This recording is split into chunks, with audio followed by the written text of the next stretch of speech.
अस्सलाम वालेकुम नाज़रीन, स्वागत है आपका आसमास किचन में। तो आज हम बनाने वाले हैं कच्चे कीमे के कबाब। तो यहाँ पर हमने आधा किलो कीमा लिया और इसे चॉपर में डालकर अच्छी तरह पीस लिया। हमने इसे इस तरह पीसा है जैसा कि हम कोफ्ते के लिए तैयार करते हैं। कीमे को हमने पहले धो लिया था। तो अब हम बाकी के मसाले भी इसमें मिला लेते हैं। एक बड़ी सी प्याज जिसे हमने बारीक काट लिया है, 2 से 3 हरी मिर्च, इन्हें भी बारीक काट लिया है, बारीक कटा हुआ हरा धनिया और बारीक कटा हुआ पुदीना, 1 टेबल स्पून अदरक और लहसुन का पेस्ट, 1 टीस्पून डालेंगे कच्चे पपीते का पेस्ट। ये गोश्त को बहुत जल्दी गलाता है। अगर आपके पास में कच्चे पपीते का पेस्ट ना हो तो आप कचरी का पाउडर भी ले सकते हैं। तो 1 टीस्पून के करीब कचरी का पाउडर लेकर इसमें डाल लें।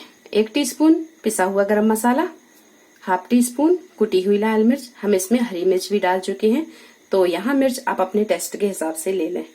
1/2 टीस्पून हल्दी पाउडर, 1 टीस्पून रोस्टेड भुना कुटा धनिया, इसकी जगह आप पिसा हुआ धनिया भी डाल सकते हैं।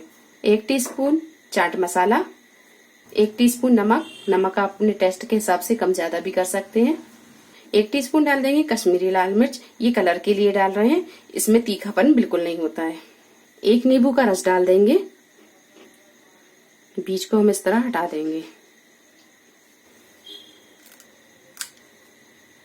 3 टेबल स्पून डालेंगे हम भुना हुआ बेसन, ये चने की दाल का आटा होता है। अगर आपके पास में ना हो तो आप यहाँ पर भुने हुए चने का भी आटा डाल सकते हैं।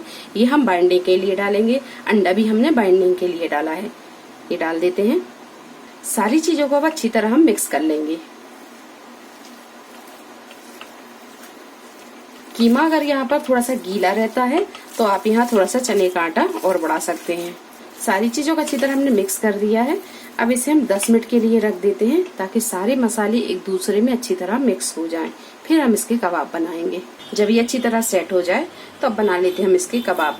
तो कबाब हम यहाँ पर थोड़े से मोटे और थोड़े से बड़े बनाएंगे। इस तरह का कबाब हम बना लेंगे और इसे एक प्लेट पर रखते जाएंगे। चलिए, तो कबाब बन गए हैं। अब इसे कर लेते हैं हम फ्राई। एक पैन में तेल को गर्म कर लिया है। तेल हमने बहुत ज्यादा भी नहीं डाला और बहुत कम भी नहीं है, तो इसे हम मीडियम फ्राई करेंगे।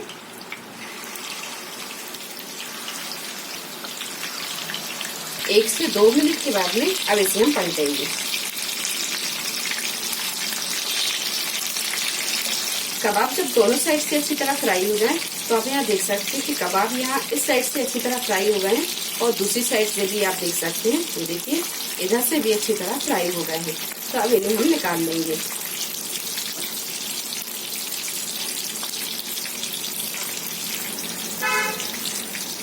और इसी तरह हम सारे कबाबों को फ्राई कर लेंगे। भुने हुए कबाबों को भी हम इस तरह फ्राई कर लेंगे।